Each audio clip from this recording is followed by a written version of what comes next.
Oh my goodness. Do you love this star block as much as I do? Let's go make it. The first thing I did was choose my fabrics. I chose these two. Then I cut 8 of them into 5-inch squares.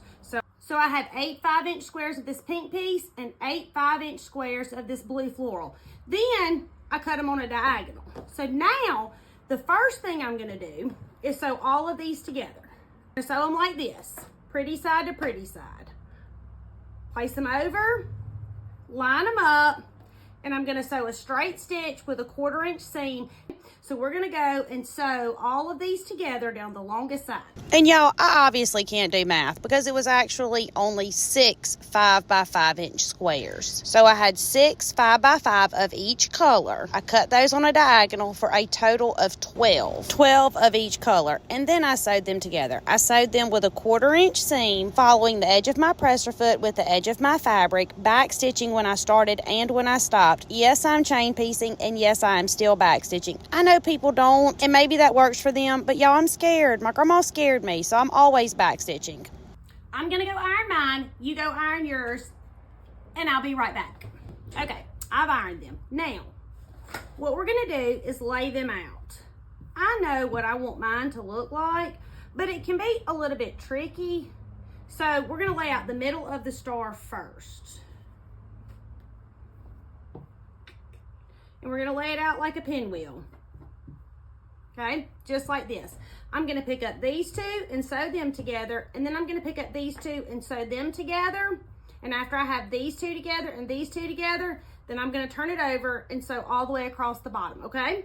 The only thing that's important here is that your seams line up. Just do your best. Pin, clip, whatever you need to do, and sew your straight stitch. Same thing, 1/4-inch seam, back stitching when you start and when you stop, always.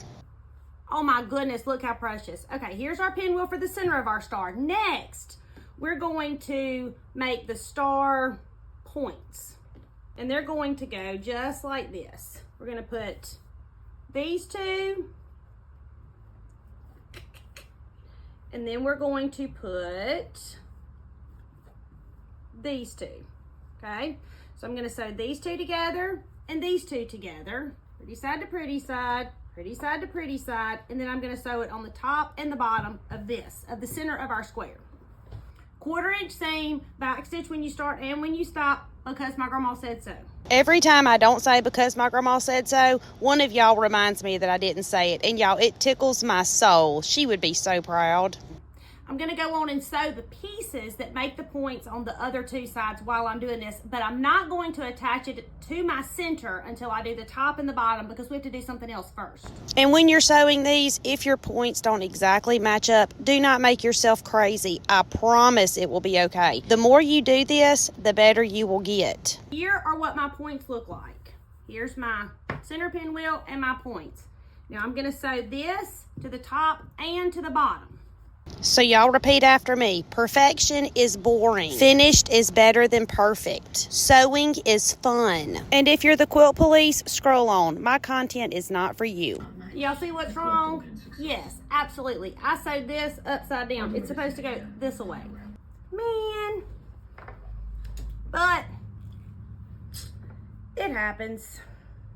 Let's try this again. But I do need to know, who of y'all noticed that I was sewing that on upside down and wanted to yell at the screen? Oh my goodness, it's so cute.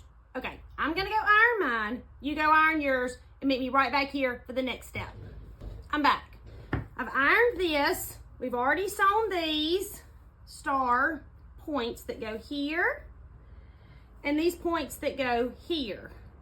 Now we have to do the corners. So I have these blocks. These are 4.5 by 4.5. Now remember, these were 5 by 5 cut diagonally. These are 4.5 by 4.5, and you need 4 of those. We're gonna put one here, one here, one here, and one here. Oh my goodness, y'all, it's so pretty. Okay, this is what I'm gonna do. I'm going to sew this one right here at the top, pretty side to pretty side. Then I'm going to sew this one pretty side to pretty side. After all of this is sewn, then I'm going to take the whole line, fold it over, and I'm going to sew all the way down this side, pretty side to pretty side. 1/4 inch seam, back stitching when you start and when you stop. I'm gonna do that to this side, and then I'm gonna do the exact same thing to the other side. So you have these little points hanging off of your fabric. So where do you line it up, right? That's the question. You line it up with the flat side of your fabric. Line it up with the side that doesn't have the point hanging off of it. That's where you want to start. And this is why your seam allowance is important, because if your seam allowance is not the same throughout your entire project, your pieces won't line up the way that you want them to. So slow and steady, 1/4 inch seam, back stitch when you start and when you stop. Do not look at your needle. Only follow the edge of your fabric with the edge of your presser foot. And repeat after me. Perfection is boring. Sewing is fun. Finished is better than perfect. I'm going to give myself lots of grace, and I'm going to become good friends with my seam ripper.